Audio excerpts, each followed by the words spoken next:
We are quickly approaching the holiday season, and it's time to turn on your best behavior. All of us can use a little guidance when it comes to positive and personal presentations, right? Well, Soni Dimond, a renowned public speaker, joins us to share how you can be a gem at your next dinner, party, public event, or even celebration. Good morning. You bet. Oh, good morning, Stephanie. How are you? I am so excited to have you Me on. too. I am so happy to be here. We have a lot to get down to today. We're going to talk about really self-confidence, just you know, personal goals on how you want to be and make yourself better. Absolutely. So my first question here, who needs the most when it comes to personal communication? Is it the men or is it the ladies? Would you have to ask for directions? Who do you think doesn't like to ask for directions? I'm going to say the men. Yeah, good call. They're wonderful at GPS. They loved when that was invented because no one has to pull over anymore. But women will ask for directions. We're a little too critical. Sometimes we take so much time giving information. Yeah. I had a boss tell me one time, you know, don't build me the clock, just tell me the time. So it's good in some ways that men cut right to the chase in a conversation. But women would like to tell you a little color commentary along the way. True. So if you have limited time, ask a man to give the information. Typically they'll go right to the point, and women want to know all about you. Yeah, absolutely. A little backstory. Yeah. So, I mean, how does that fare when it comes to public speaking then? Is there a difference between men and women? Oh, absolutely. Men seem to need when I train them to draw out a point, because I sell an emotion, justify with fact, and that gets the people drawn in. I want the red car. Oh, how much does it cost? That kind of thing. It's like a sales technique, right? And women will maybe go and go, ready, fire, fire, and they never aim.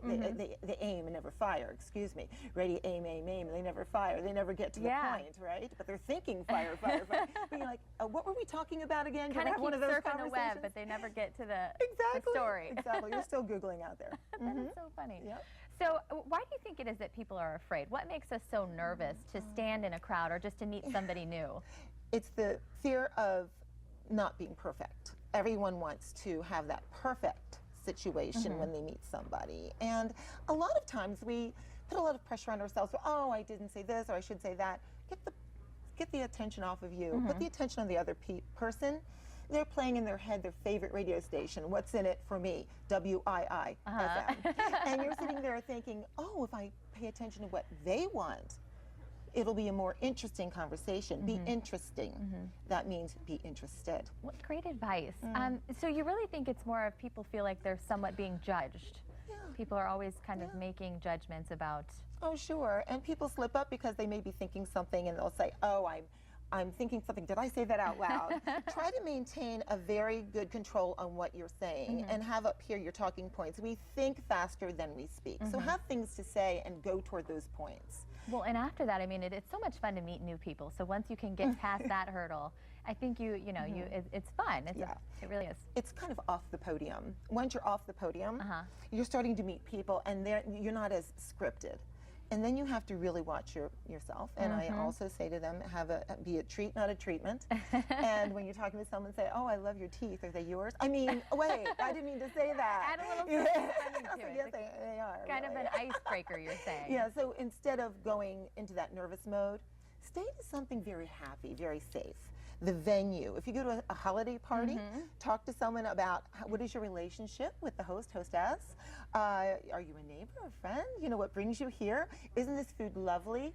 And don't say, I'm allergic to everything here. I just couldn't bear to think about it. Yeah, we don't want to start off Don't talk about it negative or anything negative about host or guest, and always thank the host. Okay. A lot of people forget to do that. They're having such a good time. They're walking off the premises and they're thinking, did I thank my host or hostess? And then you leave and you think, oh my gosh, that was so rude of me. I didn't, you get caught up in that and you forget. Have in your mind, you're always remembered by the first and last thing you do or say. Right. Okay. And speaking of holiday parties, I cannot believe they're already here. Yeah.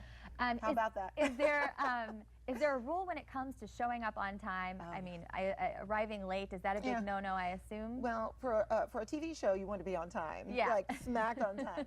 But for a party, sometimes the first guest should be maybe the more familiar friends to help them get ready. Do you ever have a party and the doorbell rings and you're still putting your hose on, or you're getting you have a problem, you lost an earring. You're thinking, if only they came at the time. Right? So don't be that person.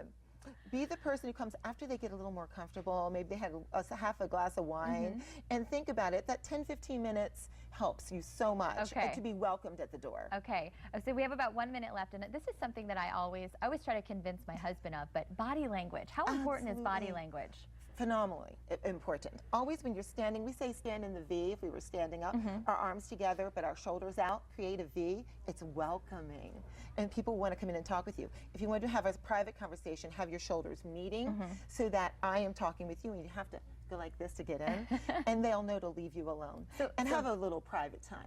So body language really does speak louder than words. Absolutely. Be open. Okay. Be open. Well, before we go, I want to mention you have a book here. It's called Life's a Pitch. With a P. Yeah, tell us about this. Yeah, that's from hosting to toasting, from news to schmooze. I'd love to come back and tell you more about that. Absolutely. I thought I'd bring it along as a little tease to tell you, and it's yours to keep and read. I'm so excited It about is this. one of those things where we're always doing two things that make us nervous: public speaking and meeting strangers. And that goes from hosting to toasting, from news to schmooze. When you're out networking, you're always meeting strangers. When you're selling, you're always public speaking. And we do little public speaking meetings with people every day. And I can help you polish your message. Well, thank you so much. We are so happy to have you on, and so happy to have you come back. We can't wait to talk more with you. But we're going to have all of this information on our website, of course. Again, thank you so much. My pleasure. We're going to go ahead and send it over to Carly. And it's true. I think public speaking, like #1 on the list of what people are so afraid of. It's not that bad.